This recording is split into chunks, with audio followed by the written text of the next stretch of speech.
สบายดีทุกคนเช้านี้ที่สกลนครเนาะทุกคนตอนนี้อยู่ที่สกลนครในเวลา6:40 นาทีเนาะมาจอดซื้อแนวกินข้างทางก่อนทุกคนมื้อนี้ได้งานเนาะมาที่นครพนมทุกคนนะโอ้กำลังขวัญตรวจเลยเนาะมื้อนี้ได้เปลี่ยนทางเนาะเปลี่ยนถนนเปลี่ยนเส้นทางใหม่มาส่งเข้าอยู่ที่นครพนมเลยแวะซื้อแนวกินอยู่ข้างทางตอนนี้ฮอดสกลนครเนาะทุกคนเดี๋ยวเราขอตัวลงไปหาซื้อแนวกินก่อนเนาะเอาบ่นี่อีหยังลาบอีหยังลาบนี่ครับเป็นผลปลาทูนะคะคุณคะฮะลาบปลาทูลาบปลาทูโอ้จ้ะโอ้ยซุ่มปิ้งกับปิ้งซุปแล้วก็ซุปเอาอีหยัง ครับอันนี้เป็นปลาสวาย ปลาสวายดิ อันนี้เป็นปลากระเพียนผสมเข้ากันทุกคน รถคือพ่ออยู่ เบิ่งแนวกินนั่นได้ปลาจิโกะ ปลาทองโกะได้เต้าหู้ได้ทอดอีหยังนี่ปลาส้มบ่ส้มปลาแล้วก็ขนมโอ้มีแต่ของกินลินซื่อๆนะ หลายอยู่พวกกินบ่ได้ แม่นเพราะว่าเฮาเฮ็ดแนวกินมาแต่เหือนแล้วห่อมาลุกตั้งแต่ตี 3พุ่นทุกคนลุกนึ่งข้าวเฮ็ดแนวกินออกบ้านมาก็ตี 4เนาะตอนนี้ฮอดสกลนคร6 โมงจะ1 โมงเราจะ7 โมงแล้วไปทุกคนออกเดินทางไปสู่นครพนมเนาะมุ่งหน้าไปนครพนมนำกันตะเวนหากะออกเด็กน้อยก็หากะสิไปโรงเรียนนั่นพระ หน่อยดิ พระ เอามาดิ เพิ่นมาใส่เพิ่นมาบิณฑบาต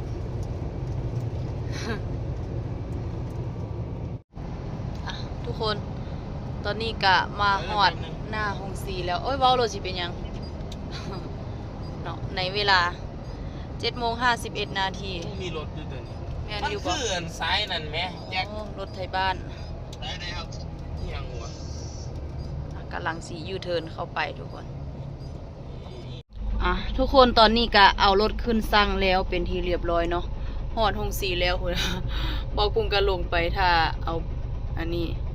ถ้าฟังเขาเจ้ากดกิ่งแล้วก็คุยโทรศัพท์ข้างนอกเนาะ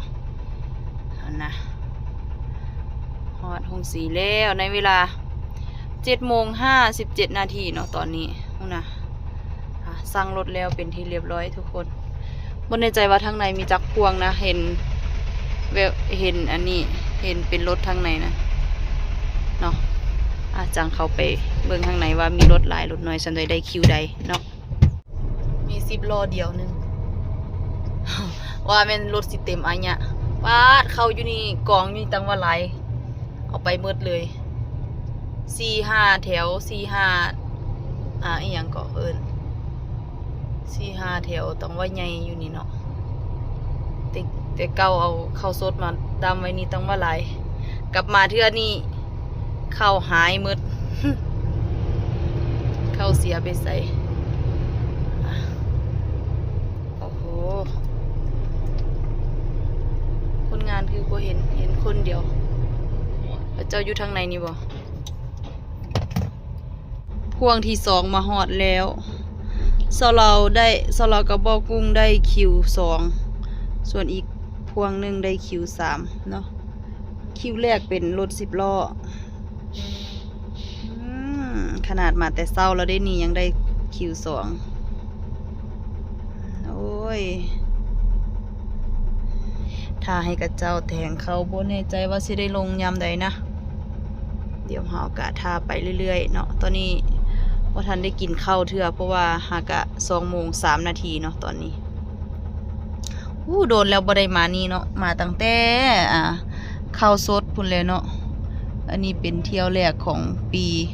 69ทุกคนทุกคน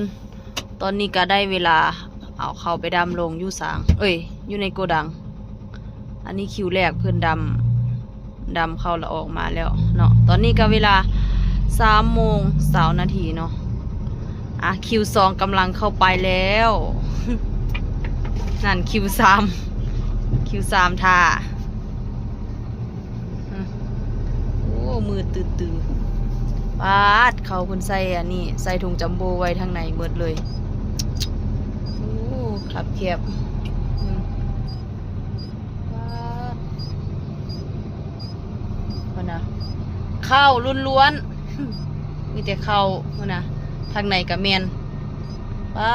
ดโทสะสมข้าวขึ้นหลายเด้นี่ปาดมืดเอาสิมาดำอยู่ทางใน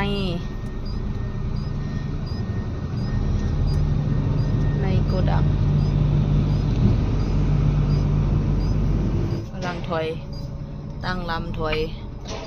ไปดำทางฝุ่น ไอ้วะ อ่ะตอนนี้กะถอยมาได้แล้วทุกคนบอกกุ้งกะกำลังไปเปิดดักระเบิดเนาะเปิดไทยแล้วก็สะดามเข้าหุ่นนะโอ้ยบนถอยเข้าถอยแล้วก็แวกมานี่ทางนี้ก็เป็นกองเข้าทางพี่ก็เป็นรถตักนั่นมาแล้ว โอ้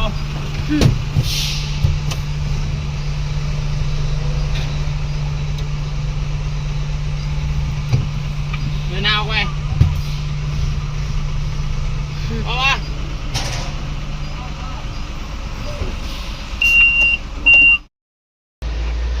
ทุกคนตอนนี้กะดำลูกแล้วเรียบร้อยบอกกุ้งกำลังเอาแม่ไปด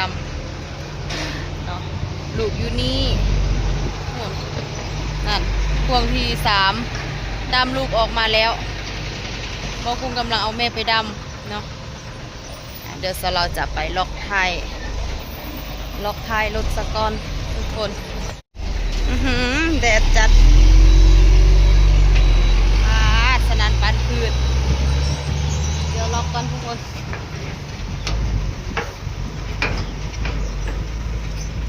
นี่ทุกคนรถหัวลากเพิ่นกำลังมาแก้เอาเข้าเนาะคุณนะถูกโอเคมาอยู่นี่ท่าเบากุ้ง ท่ายันสลักให้เบากุ้งโตแม่ลูกเนาะเบากุ้งกำลังเข้าไปดำเข้าอยู่ทางในเบิ่งวิวก่อนภาพบรรยากาศอยู่ที่นครพนมโดนเทื่อทุกคน แดดตอน3 โมงพอปานแดดตอน7 โมงเนาะส่วน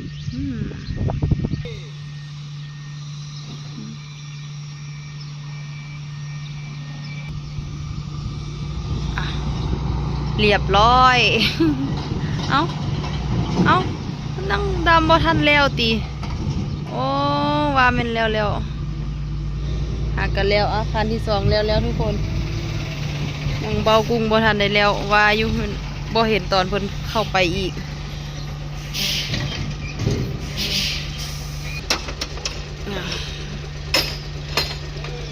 ไปโหเรียบร้อย เบากุ้งแล้วเรียบร้อยดำแม่ดำลูกแล้วในเวลา3 โมง 34 นาทีเนาะเดี๋ยวจะยันสลักให้เบากุ้งก่อนนะ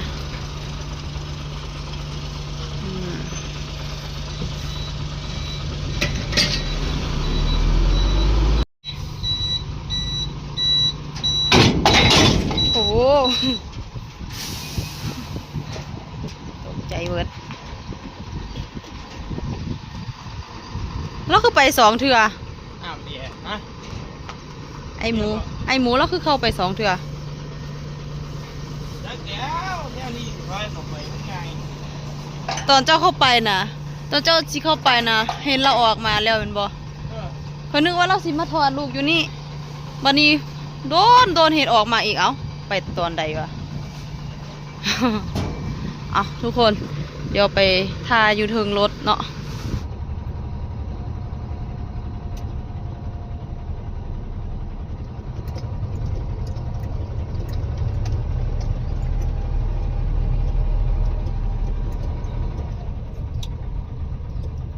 คนตอนนี้ก็เดินทางมาฮอดสุกุมารนะ ข้างหน้าเลย โอ้งานลำลึกไทยโซ่ทุกคน เสียงเจ้าตัวนั้นน่ะหมอลำเสียงเจ้าตัวนั้น ใส่ เด็กมาลำไงเขากำลังตั้งห่านไหม จอดเบิ่งหมอลำก่อนบ่เฮา เลี้ยง เอาบ่ หมอลำเสียงแถวเต้วสุกัญญา อ่าเปิดเป็นงานใหญ่อยู่แล้วงานแบบนี้เนาะจ้างหมอลำใหญ่พร้อมทุกคนจะได้ไปตักข้าวอยู่ที่อำเภออากาศอำนวยเนาะไปได้งานกลับบ่แน่ใจว่าที่เข้าบ้านบ่เดี๋ยวค่อยอัปเดตให้เบิ่งอีกเทื่อนึงเนาะว่าสิเป็นจังใดเสาร์อาทิตย์นี้มีงานต่อบ่หรือจังใดเนาะนั่นคันหนึงกำลังนำหน้าไปตักข้าวติดไฟแดงเลยประมาณ เขาซื้อบ่เลย เลยว่าติดไฟแดง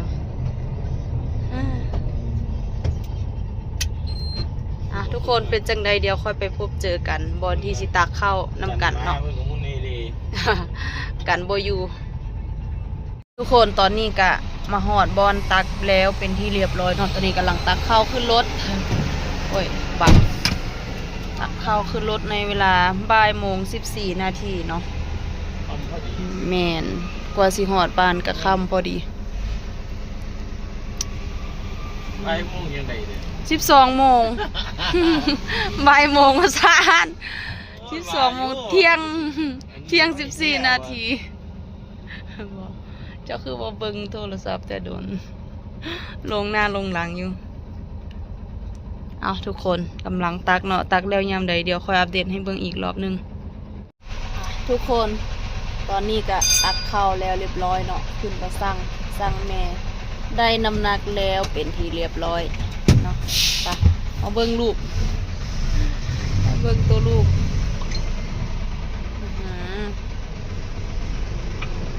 ตักข้าวแล้วในเวลาเที่ยง33 นาทีเนาะ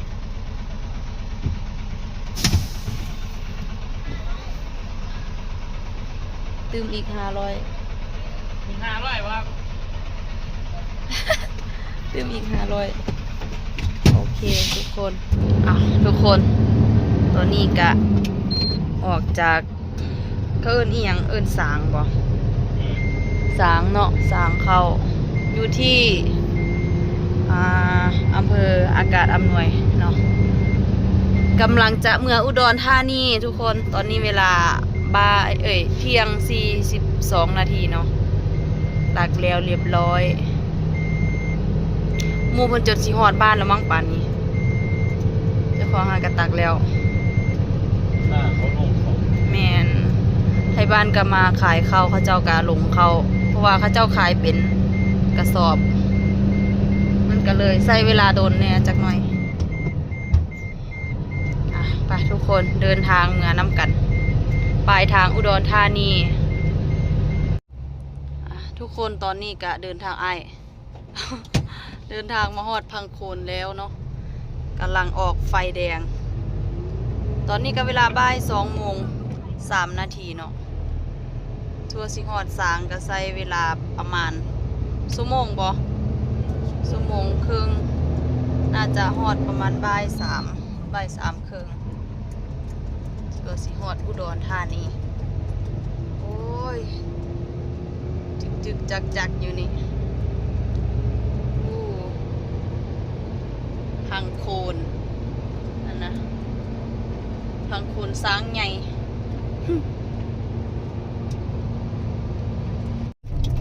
ทุกคนตอนนี้ก็มาฮอดไฟแดงหนองหานฮอดอำเภอหนองหานแล้วเป็นที่เรียบร้อยในเวลาบ่าย3:32 นาทีโอ้ยหากะฮอดหนองหาน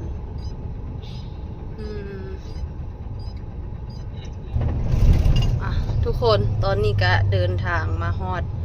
จุดหมายปลายทางของเฮาแล้วเนาะมาฮอดสางเข้าเป็นที่เรียบร้อยในเวลา4 โมง4 โมงตรงเลยทุกคน4:00 นาทีหมู่มาฮอดแล้วหมดสุขัน1คันที่